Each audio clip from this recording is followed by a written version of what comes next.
역시나 반대만 하는 정당 민주당이 연일 당선인의 지방 방문 일정에 대해서 볼멘 소리를 하고 있습니다. 선거 개입이라는 엄청난 소리까지 서슴지 않고 있습니다. 선거 시기라 이해는 하지만은 그 정도 하시지요. 좀스럽고 민망한 일입니다. 우리는 민주당의 심기를 바라보고 정치하는 것이 아닙니다. 지역마다 당선인을 보고 싶어하는 분들이 많고 당선인의 대선 때 그 지역을 위해 했던 공약들의 이행 의지를 확인하고 싶어합니다. 그 절박한 마음에 당선인도 시간을 쪼개어 지방으로 일정을 잡는 겁니다.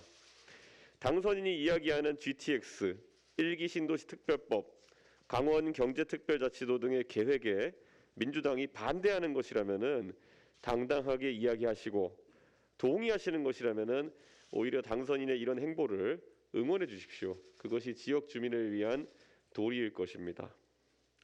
선거에 영향을 줄 수 있는 일정으로 말할 것 같으면 지난 지방선거 바로 전날에 있었던 미북 정상회담이 가장 대표적인 사례일 겁니다.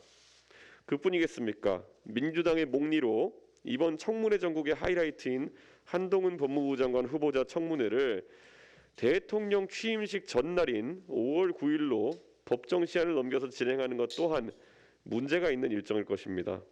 온 국민이 새 정부의 출범을 축하하고 응원하는 취임식 시점까지 청문회를 지연시켜서 새 정부의 출범에 회방을 놓는 것이야말로 비판받아야 합니다. 그리고 6월 1일 지방선거와 함께 치러지는 국회의원 보궐선거의 승리는 아무리 강조해도 지나침이 없습니다. 보궐선거가 치러지는 7개 지역에 대한 공천 작업을 이번 주말까지 최대한 마무리하겠습니다. 그리고 이재명 후보가 본인이 단군 이래 최대 환수 실적을 냈다고 자랑스럽게 이야기한 대장동이 포함된 분당 갑 지역구를 회피하고 인천 계양을 지역구 출마를 선택하려고 한다는 이야기가 횡행합니다. 성남시장을 지내고 경기도지사를 지낸 이재명 전 후보의 지난 대선 유세 중에 발언을 보면 이렇게 얘기했습니다. 저를 키워준 것도 이 자리에 오게 한 것도 사랑하는 제 이웃들, 우리 성남 시민 여러분 아니겠습니까? 진심으로 감사드리고 사랑합니다.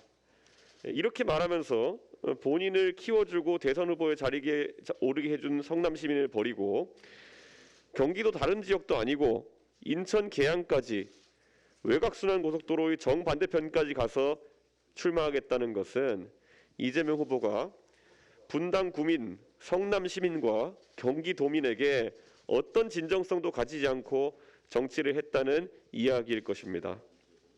이재명 후보는 만약 이번 보궐선거에서 출마한다면 꼭 수천억 원을 환수해서 주민들께 돌려줬다는 본인의 최대 치적 대장동이 포함된 분당갑 지역구에서 초밥과 소고기, 베트남 음식, 샌드위치와 닭백숙의 추억과 함께 하셨으면 합니다.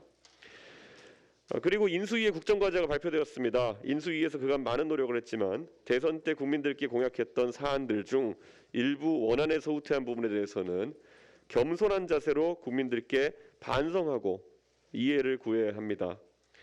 특히 병사 월급 200만 원 즉시 시행이 2025년까지 단계적 인상으로 조정된 것은 물론 인수위에서 문재인 정부가 남긴 적자 재정의 세부 사항을 보고 내린 고육지책이겠지만 좀 안타깝습니다. 여성가족부 폐지 공약 또한 민주당이 정부조직법 개정에 협조하지 않을 것이 명약관화한 상황에서 불가피한 선택이었겠지만 우리가 정부조직법 개정 시도조차 하지 않았던 것은 아쉬움이 있습니다. 우리 국민들은 민주당의 일방통행식 국회정치에 대해서는 이미 잘 알고 비판하고 있습니다. 앞으로는 우리가 지레 민주당의 그 무지막지함에 겁먹지 말고 당당하게 해야 할 일을 해야 할 것이라고 생각합니다. 따라서 여성가족부 폐지를 포함한 정부조직법 개정도 지방선거 이후에 윤석열 정부가 더 잘 일할 수 있도록 당정 간에 협의를 해서 추진 여부를 판단해야 할 것입니다.